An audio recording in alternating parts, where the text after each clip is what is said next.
Hello! So I thought I would have a little fun with this video and reach out to the booktube community because I'd like your help. So what I would like your help with is to help me find fantasy books for people who don't like fantasy, because I have a problem. I love The Lord of the Rings, one of my favorite books of all time, but I feel like it's the only fantasy book that I've ever read that I actually like. And I don't include Harry Potter in that. I feel like, you know, Harry Potter, The Lion, the Witch, and the Wardrobe, The Lord of the Rings, these are all the most famous fantasy trilogies, and I've read them and I love them as well. But whenever you're just getting into the nitty-gritty of fantasy, I have yet been able to pick up a book and actually like it. So what I'm going to do in this video is I'm going to list 10 books that I have heard, whether through people on YouTube, whether from, asking friends of mine who really like fantasy.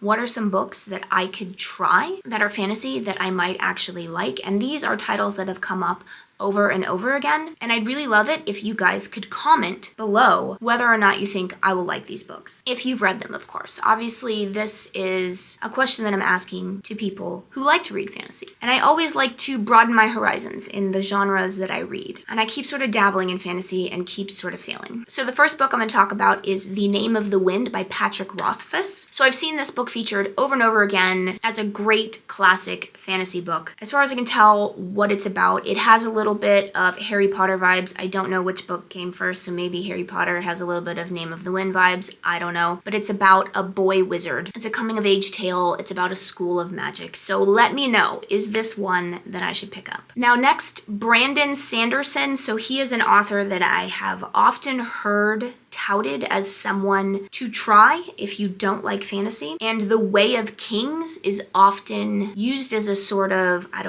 book that you can use to dip your toe into the genre. Now it's interesting though, whenever I have read a description of what The Way of Kings is even about, it kind of just gets lost on me. I mean, from what I can tell, it's about an ancient text called The Way of Kings, but beyond that, it seems a little just complicated. There's all these names and people that I don't know what they are. They don't make sense to me. So I guess that's probably why I've never tried it. So let me know in the comments below. Is it worth it? Should I try it? So another one that I've heard over and over again as a good book to dip your toe into fantasy is Six of Crows by Leigh Bardugo. Now this is a heist story. It is a story about misfits, and they have an opportunity to become fantastically wealthy. So this sounds like a nice hook to me. Maybe this is the one that I should pick up first. Now this next one, The Golden Compass by Philip Pullman. So this is an example of why it's hard for me to get into fantasy, because I've seen this book recommended over and over and over again, yet when I read what it's about,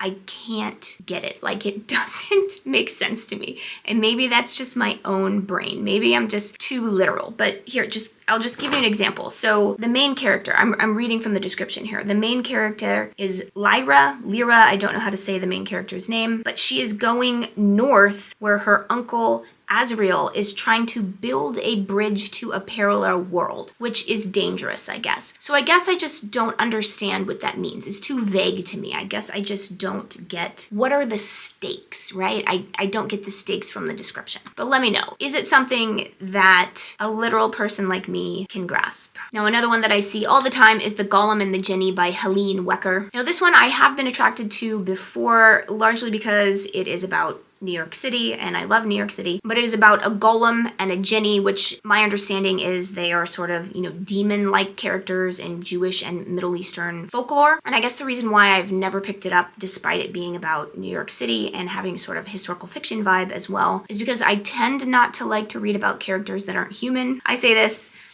as somebody who loves The Lord of the Rings, you're reading about hobbits and elves and dwarves. They're not human. But I don't know. Reading about a demon, I guess, is just something that it's hard for me to wrap my head around.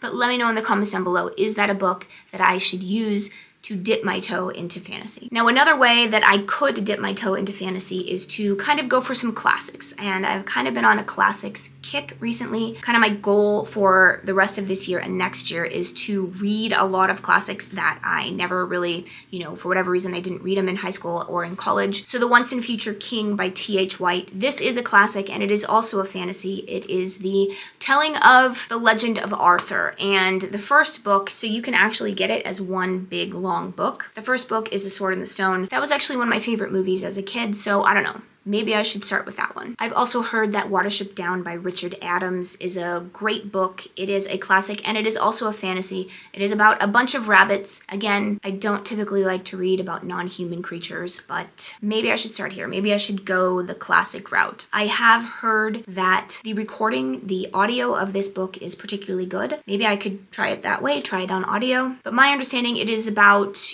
a group of rabbits. They are being encroached upon by humans and they have to escape where they live to, better pastures somewhere else. I've also heard that Robin Hobb, she is a fantasy author. She is someone that you can pick up if you are trying to get into the genre of fantasy. And I know that the Farseer trilogy is a very popular trilogy of hers. It starts with The Assassin's Apprentice. It's about a character, Fitz. He's a royal bastard, yet for some reason, he is accepted back into, court life, and then he has to train to become a royal assassin. That's all I really know about it, other than that I have seen Robin Hobb recommended many times as a great fantasy writer, and especially for someone who's not a big fantasy reader. Oh, and then I am not including Game of Thrones on this list, mostly because it's unfinished. I have always said that I would actually read Game of Thrones if I knew it was going to be finished. I loved the television series until it kind of went off the rails and went off the books, and the ending I didn't like most people. So I've always wanted to know what the ending was, if George R.R. Martin would ever finish it. I don't know if he will. I know he's getting up in years. I hope he finishes it, but if I'm gonna guess, he's probably not. So I'm not gonna include that on this list. Now the last book that I'm gonna talk about is Daughter of the Forest by Juliette Marillier. Now she's another writer who I've heard is really good for somebody who's trying to expand their horizons and jump into a different genre. This particular book, from what I can gather, it kind of sounds a little bit like a retelling of Snow White. So maybe I should start there. Let me know in the comments down below if you're a fantasy reader and you are recommending a book to somebody who, other than Lord of the Rings and the big fantasy books that are just big smash hits, Harry Potter, The Lord of the Rings, The Lion, the Witch, and the Wardrobe. Those are the ones that I have enjoyed and liked. Everything else has kind of fallen flat for me. Let me know. Where should I start?